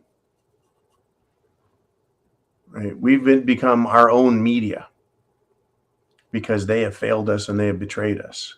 And it's a lot of work and it's annoying and frustrating. And yeah, that's why you would say, man, I've had enough of it. I'm burned out. I'm going to give up. My response to you is, Luke, I hope you do not. Try it, though, for a while. See how it makes you feel. Maybe you need to take every other day off of it. That's why I take off, well, I don't really take it off, but I don't do any shows on Saturday. But I just stay away from as much as I can and try and relax. But I know that it's my responsibility for myself and then to the audience, the network, right, that we continue to talk about what's happening. Because we're now responsible to each other for finding out what the fuck is really happening versus what the liars want us to believe. Crazy, fascinating stuff. Jolene, what do we got going on next? Oh, we've got Matt D with a 556 super chat donation. 556, folks, one of my favorite numbers. That's a caliber, by the way, 556 millimeter. That is the NATO caliber for the M16. And that same round is shared by the civilian sporting rifle called an AR-15. Anyways, Matt D says, quote, the deep state is a cadre working for the Constitution. These people need to stop this crap. What he's referring to is Steny Hoyer, who has stepped down from his position of authority in the House because he's a lying piece of shit. And, well, he's a lying piece of shit. Here he is, cadre. They want to eliminate what they call the deep state. The deep state is a cadre of professionals dedicated to honoring the Constitution, the laws of this country, and carrying out the policies of the Congress and the President. The deep state dedicated to carrying out the policies of the President. The deep state dedicated to carrying out the policies of the President. That would be put together by Mr. T. Thank you again, Mr. T, for putting that together. Yeah, they need to stop this bullshit, this charade. But they've exposed themselves. And so then they try owning up to it and then lying to us and saying, they're dedicated to the Constitution. Bullshit. They're dedicated to destroying the Constitution. But thank you very much for that, bringing that one up again. And the 556 super chat donation is awesome as well. Folks, they're the equivalent of what the federal government is and the bureaucracy would be a burglar coming to your house, breaking in and saying, we're going to take your stuff, but we're dedicated to protecting and serving you.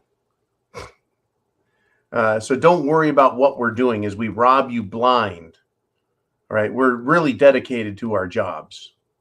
It's like, your job is stealing my stuff. Why should I trust you? And why is that a good thing? Look at what the federal government does. They tax you, and then they threaten you if you don't pay your taxes that you're going to go to jail, and they'll threaten you some more and then take more taxes. And then they tell you what to do. They require and demand that you perform and behave to satisfy them. Right? When a burglar comes in your house, they point a gun at you and they say, give us your money and we'll let you go. The government comes in your house and says, give us your money and we'll let you go.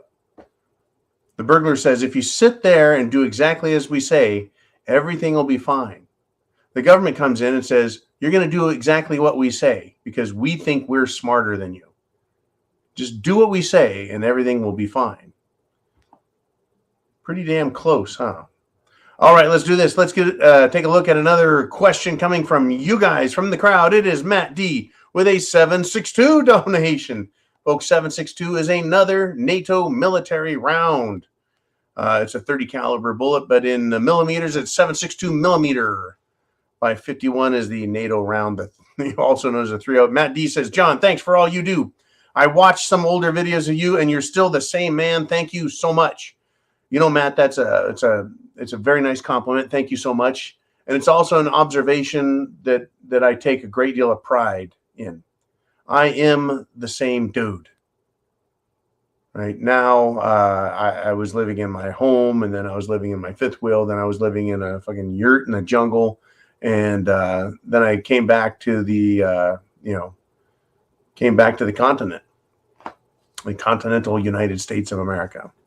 And I've set up the old bunkaroo here, but I'm the same guy. I'm the same, loudmouth. I'm the same brain. I have the same thoughts. I'm the same. I haven't changed, in my opinion.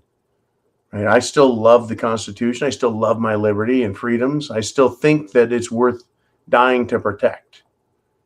Right?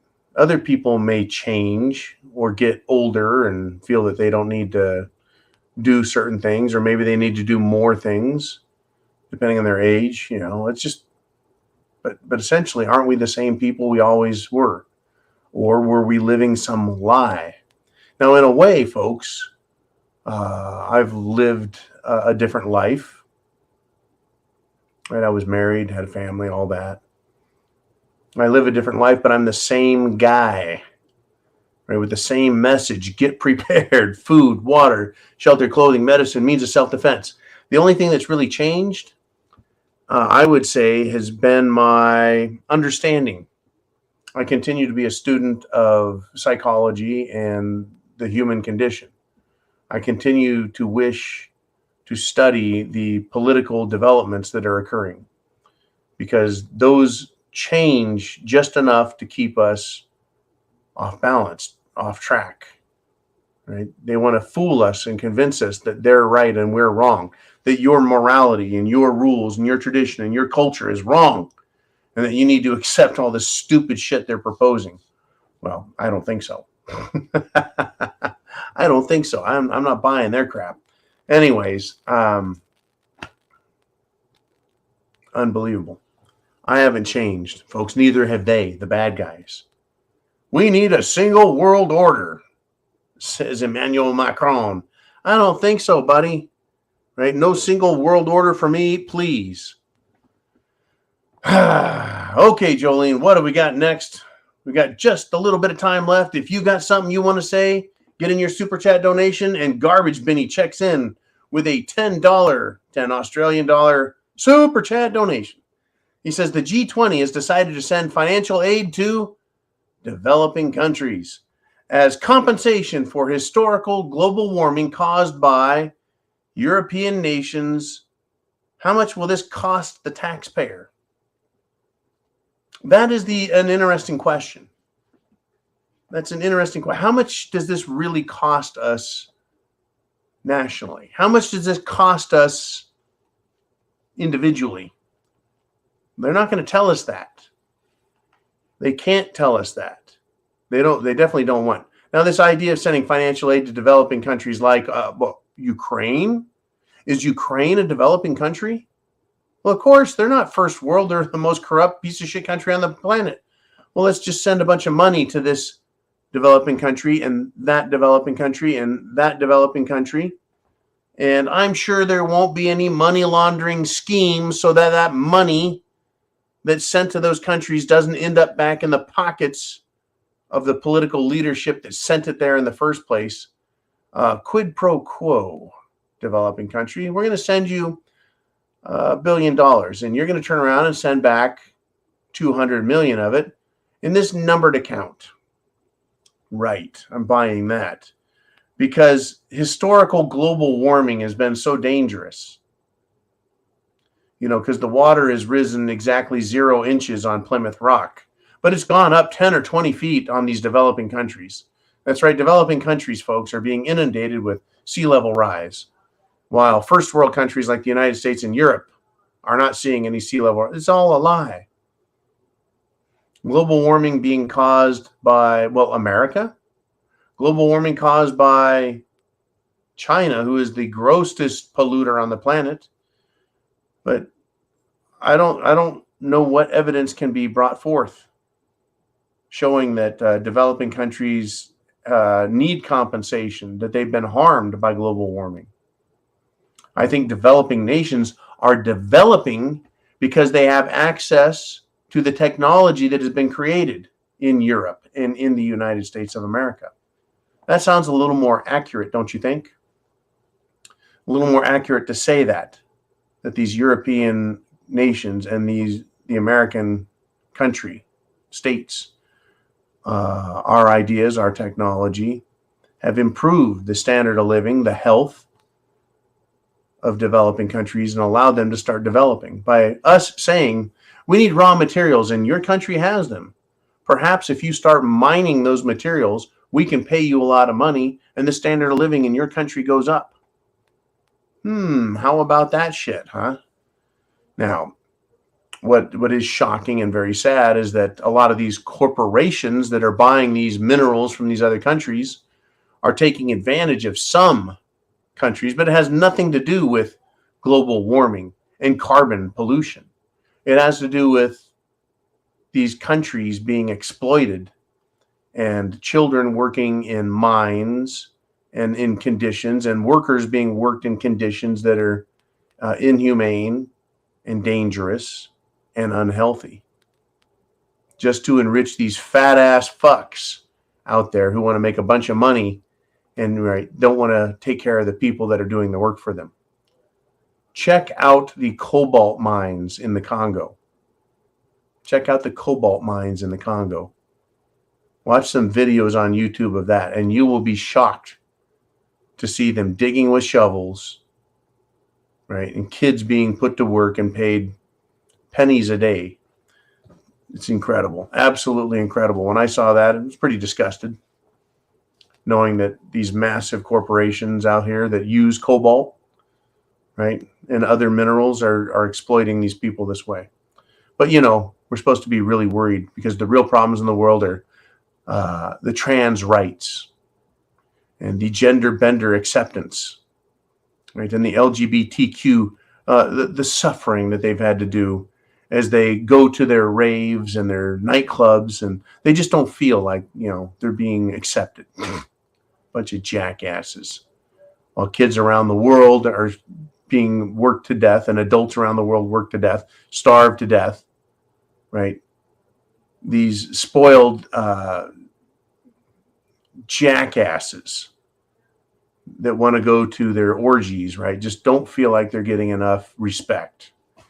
Unbelievable. Absolutely unbelievable. Okay, Jolene, got some questions for you, or do you have some questions for me? Let's take a look at what's going on next. What do we got? Who's up next? It is, holy cow, we're all caught up and we're almost done with the show. Good golly. And Al Bundy says later, Shane, whatever that was about. I tell you what, folks, this is your chance. We've emptied the pot. If you've got something to say, comment, hit that super chat button. And folks, and we're going to dig into some of the things that I like to talk about as we wrap up this Sunday Night Live. Folks, I want to say welcome to reality to these dumbasses that I just described. These woke tards out there who think they've got it so bad. Well, a smart ass Twitter employee, right, wanted to smart off to the boss. We've heard about this for weeks now, week after week, day after day. These idiots continue to spit on the person who pays their bills, right? Wanted to insult Elon Musk. So he fired the dumb broad, right? As far as I'm concerned, these are intellectual terrorists in the liberal side, the woke liberal intellectual terrorists. And they think they're bulletproof. They believe they should be protected. They're in a protected class. Well, no longer. Once again, like Trump, I'm not an Elon Musk acolyte, but I appreciate the fact that he triggers them and that he is forcing them to show exactly who they are, right? They get to show who they are. They don't like what's going on, so they're running their mouths and they're getting in trouble for it. And then they whine and cry and snivel. Unbelievable, folks. Right? Unbelievable. Ellie Belly is the name of this particular moron, right? Who is a software maker, right? And she was disgusted with Elon Musk that he would make ableist comments. And Elon Musk replied to the libs of TikTok on Twitter. So it's another fancy word. An ableist. You're an ableist. You're enabling them. So you're an ableist. They just make words up. And they think they are, well, all that and a slice of good cheese. These people are complete morons, right? Elon Musk, right, said, quote, the way these people, just blurt off a bunch of shit. He called it a tragic case of adult onset Tourette's, which I think is hilarious. And Elon is now hanging out in the libs of TikTok's replies, making ableist comments and bashing his former staffer. And so Ellie Belly says, what? I cannot stress this enough. The fuck? Right? Well, goodbye, Eli or Ellie Schultz, Ellie Belly. Right? Done. Peace out. You're fired. I'm loving every second of these people as they just unwind themselves, folks. They do. They just keep doing it to themselves, and I'm loving every second of that. I mean, what do you do?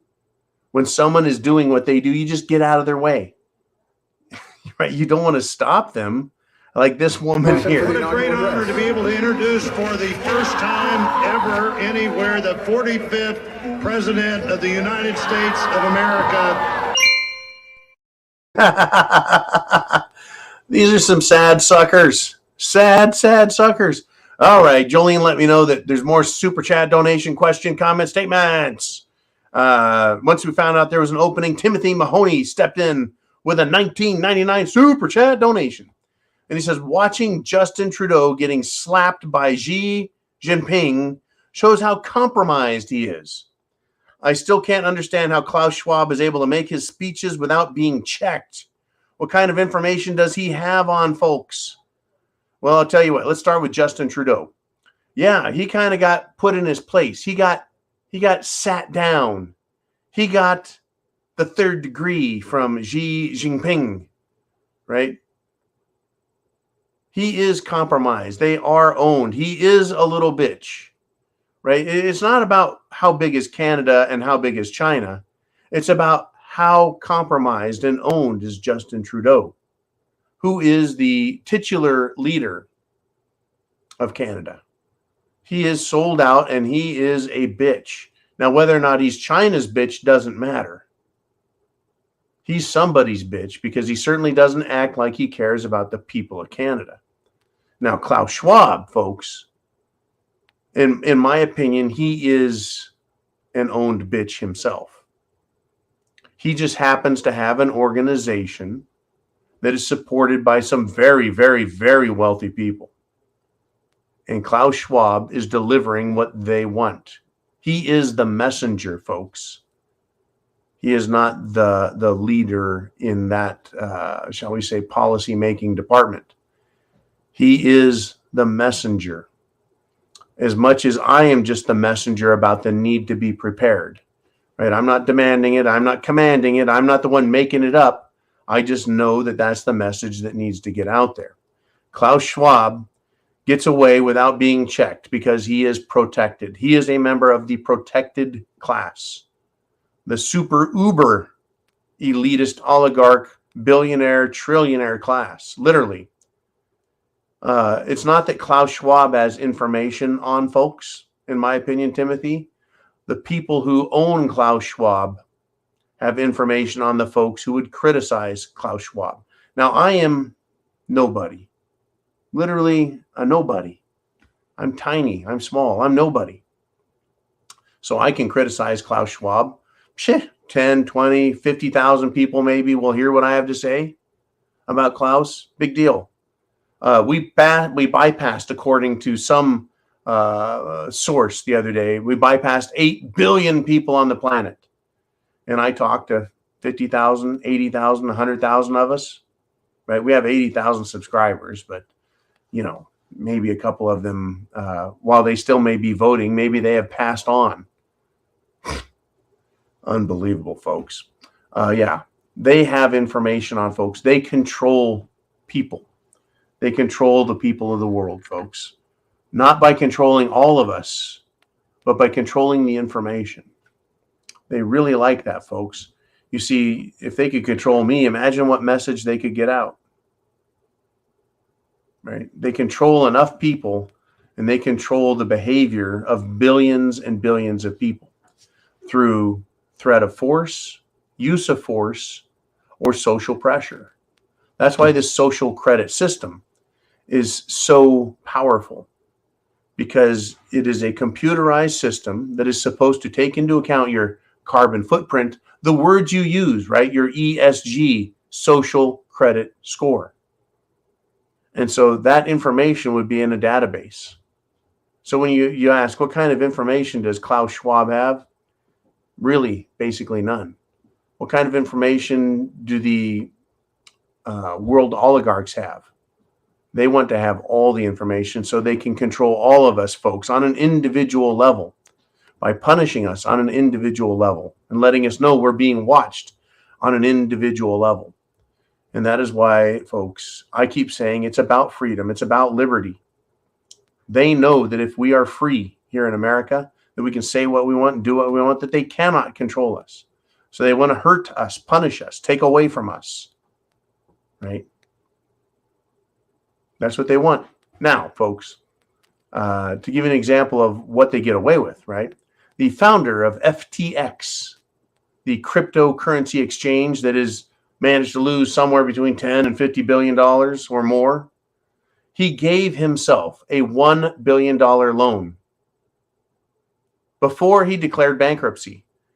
Isn't that amazing? If you have other people's money in a corporation, you can just loan it to yourself. Now, this is incredible, right? His funds, why aren't they just instantly frozen? Why aren't his funds confiscated instantly? I mean, in Canada, if you're a protester the government doesn't like, they can just freeze your funds. Why can't the government freeze Sam Bankman-Fried's $1 billion that he took out? Gave himself a loan. I mean, is that fucking preposterous or what?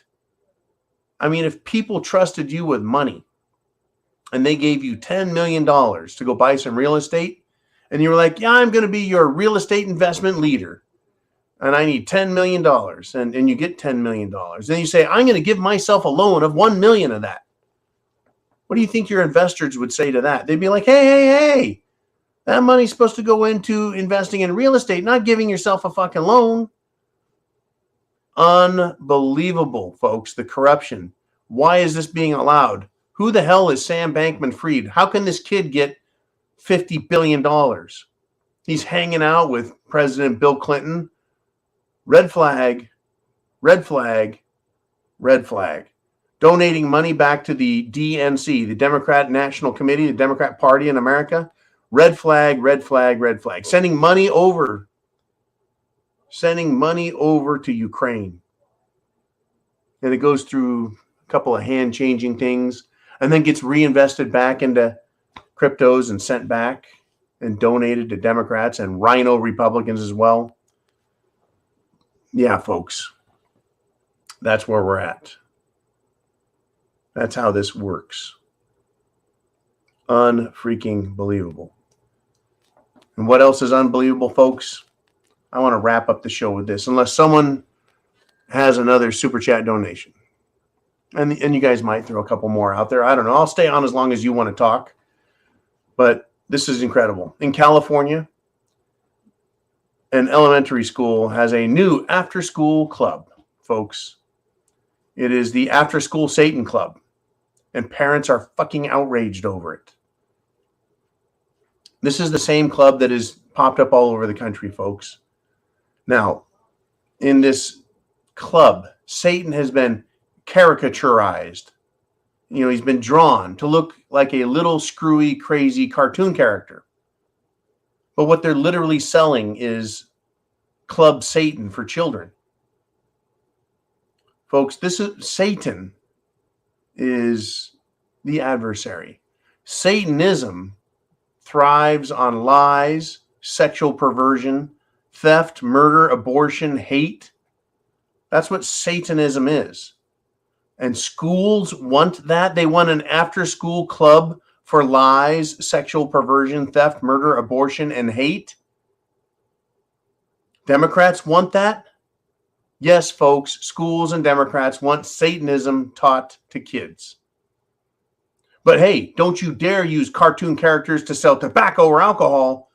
Spuds McKenzie bad. Joe Camel bad, right? Oh, Trump bad. But Satan is good. Satan is your pal. Unbelievable.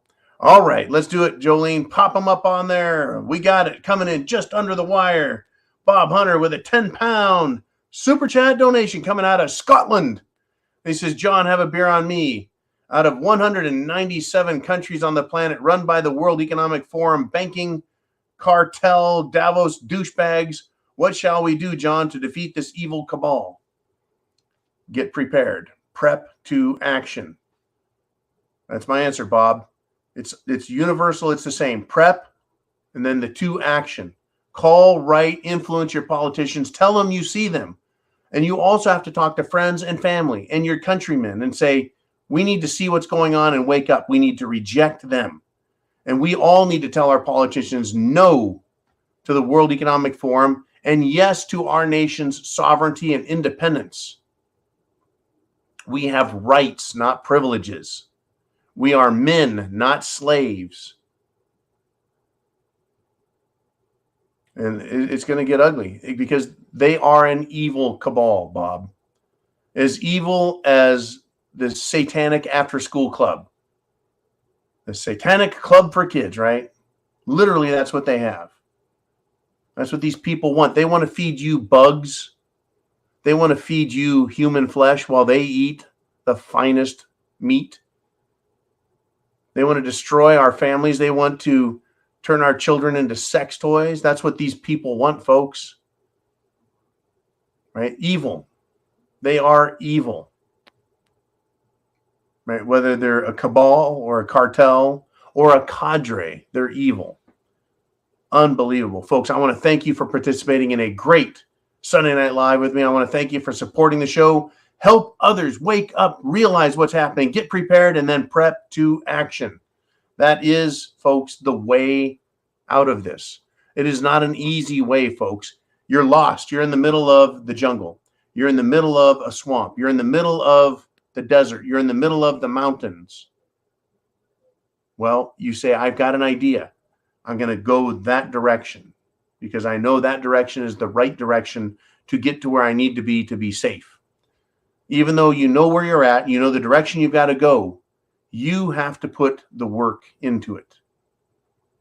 You've got to take all of those steps and suffer all of those hardships. That is SHTF. I'm not saying it's going to be easy. I'm just saying that's the direction we've got to go in.